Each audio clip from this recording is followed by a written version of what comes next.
threw the first pick of the interception, first play of the game, and I knew that he wasn't going to flinch. Went back, threw the ball the next series. He threw another one, went right back to the passing game again. So I have a lot of trust in him and a lot of belief in his skills and abilities, but mainly his mindset during games. He has the ability to have a short-term memory when things are good or bad and move on to the next play. So I commend him on that. Against zone dog blitzes, does JT have the autonomy to maybe check out of a certain route into a hot route? Well, you don't know when they're blitzing.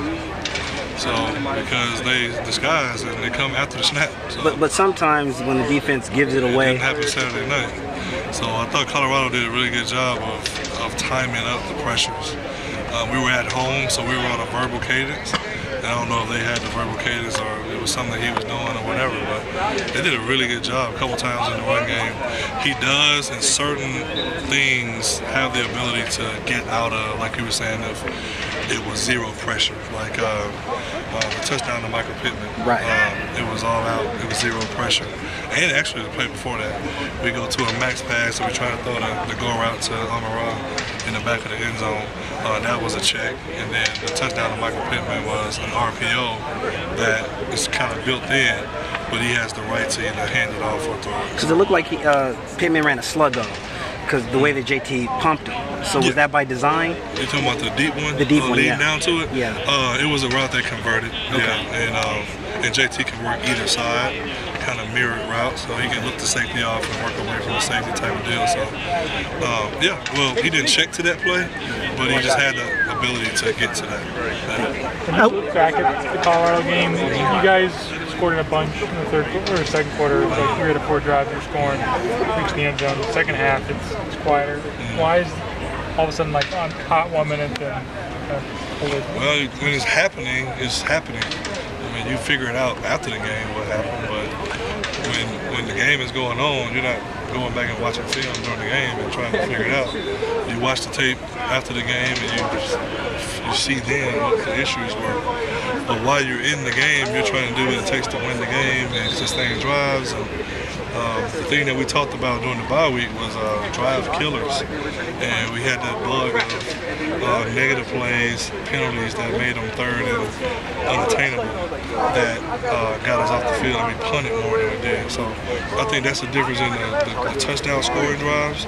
We got out of our own way, and then later on in the game, whether it was holding penalties or infraction center, a negative play on first down in the run game, those were plays that ended up making third downs really, really hard when you were up to where you're saying, am I going to throw it on 3rd and 19 and risk the interception, or do we just run the ball, punt it, defense is playing good, we're up by 21, you know, that's kind of the thought process. So we just got to get out of our own way and stop the drive-killing plays, whether it's on first or second down, that gets us to where we're punting the ball as opposed to sustaining drives. What's your level of concern with the run game right now? Not much. I think that we can be better, obviously, but it's just kind of been a different thing. You know, I just can't say that it's one thing that you can put your finger on and say it's that. You know, sometimes it's mental, sometimes it's physical, and sometimes the other team is doing a good job. So, but we want to run the ball and committed more to it in the third quarter. We did a good job of getting our pads down and falling forward for some good gains. Earlier in the game, we were a little bit looking for the big run as opposed to just being disciplined in our reads and trying to make the big play as opposed to that play coming. In the second half, I think the guys did a good job of settling down and sticking to their reads and keys and just getting forward positive yards. We limited the negative plays up front, and so it made for a better run game in the second half than in the first half. And then, quite honestly, the first half, the passing game was working so good. So if we can score touchdowns throwing the ball, then you score touchdowns throwing the ball. And so that's what the idea was JT was on, the receivers were winning, and that's the way we put points on the board. So you had a better run game in the second half, but it really didn't produce anything offensively as opposed to.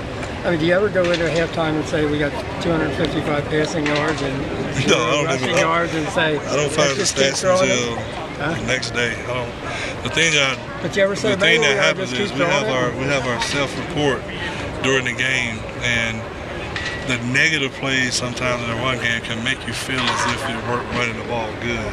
And so if you look at the stats, you can be deceived into thinking that the overall run game is not working when we actually were getting positive yards in the run game, but then a negative 12-yard run or a quarterback sack takes away from your rushing numbers, so you think that you're not running the ball good. So I don't look at the rushing yards or the numbers as much as I look at what do we get when we call this 3, 4, 7. Okay, let's get back to that.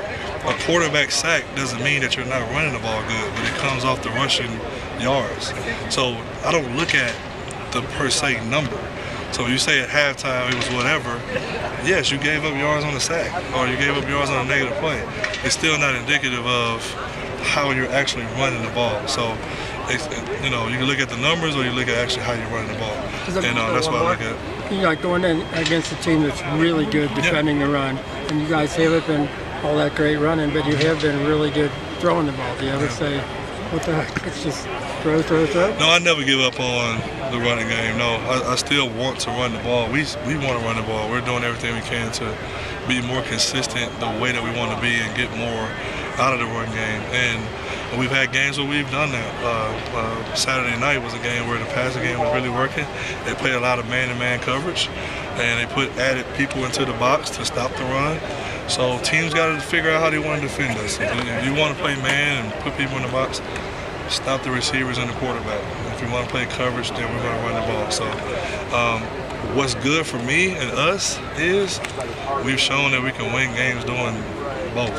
And so I'm happy about that. I want to continue to grow in both facets. We can be better in the passing game as well. And so I was really happy about how the offensive line protected the quarterback.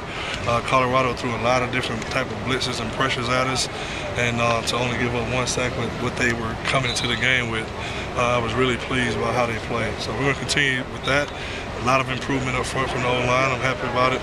But yeah, we do want to run the ball better and more consistently than we have been on Saturday night.